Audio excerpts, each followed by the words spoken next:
So from there, we have slowly started our journey. Then we did all formalities in this pandemic, like applying for FSSI and getting all the requirement for this business as such.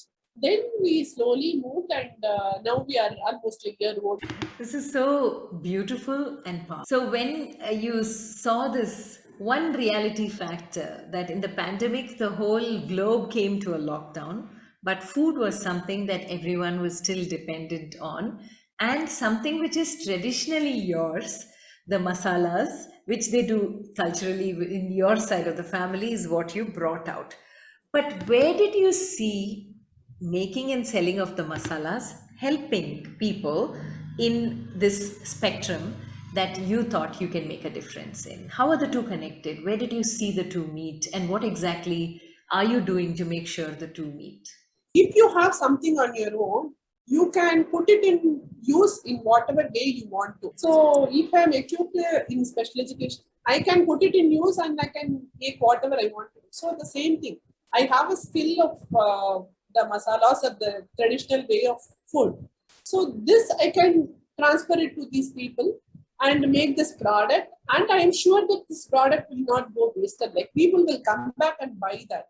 So I'm much sure about the quality of the product. So when I give that quality of the product, people will come back. So during this, I can also teach these people to pack this or dry or whatever the process of preparing this masala, drying it and frying everything. So cleaning, right from cleaning, everything I can teach them. And this itself is a vocation by itself. So with this, in fact, I'll be very, very happy that some adult who can come to us and we teach them and train them in this skill. And if they are much equipped and if they want to move on to some other unit with a better future or better opportunities, we will be glad for them to move on because we want that to happen. We want to develop the skill. We don't want people to stuck to us. We want to develop the skill, and with that skill, they need to develop. They need to progress in their life. So that's the aspect I'm looking at. So with this, these are all my forte, and I can put these forte into my use. And with these use, I can make it much more meaningful if I engage these people into this picture. So we have a disability first model. So which means that we engage people with disability as a first choice of employment. We don't call it as employment though. We call it as ex gratia. The payment, we make it as ex gratia. So because there is no binding between us. If they want to work, they can work. If they are not finding it suitable or if they are finding it little hard, they can quit. And there is no hard and fast rule for like 21 days of working day, nothing like that. They can work how long, how much ever they want, how long they want. It is completely flexible. So we want to give them a complete flexibility in the environment, in the approach, in the engagement as such, so that they are coming willingly to learn and slowly they are making progress with the skill. Yeah. What exactly do you train them in how to measure the ingredients, how much ingredient? Because masalas is a concoction of different ingredients that you need to put, and each one has a particular measure, right? So, is there a spectrum under which you decide who can do it? As to this is the factor that we are looking at because they have to measure here. This is the factor we are looking at because they have to learn how to clean it. This is what they do for packaging. How do you devise this entire people management process and see who gets what?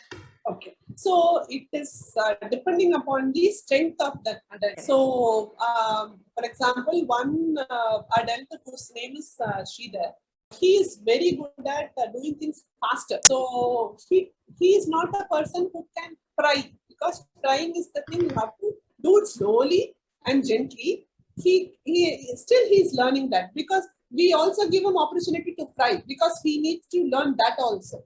So he'll be very good at packing. He'll be very good at doing things faster and with precision also. He is trying to learn numbers now. He is trying to understand 250 grams is bigger than 200 grams. So that we are teaching him now.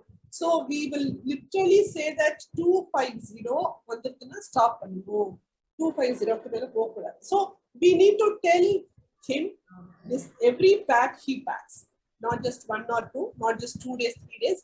It has been months now, but still we need to tell them until it becomes a load for him.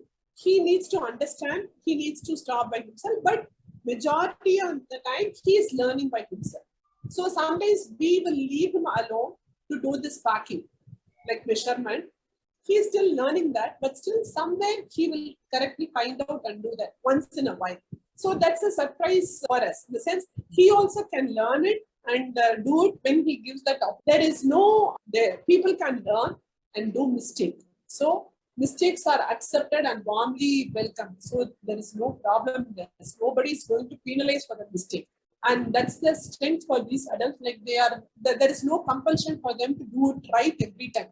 They can do mistakes. And we will take that opportunity to learn them that this is the right way to do. So one other girl, Kashifa, she is very diligently will do anything. Like she will have her own pace of doing things. So we will have her doing the spraying and making sticking, or if there is any delicate stickers need to be done, we will give that. And they also prepare paper bags and other stuffs. So whichever forte is hers, then we will incline, we will slowly give that part of work to her. But the objective is everyone should be capable of doing any work in this place. So there is no only Kashifa can do this kind of work, or Sridhar can do this kind of work, nothing of that sort. Everyone will be given opportunity, but if we have the time constraint, we will pick up people based upon this skill set.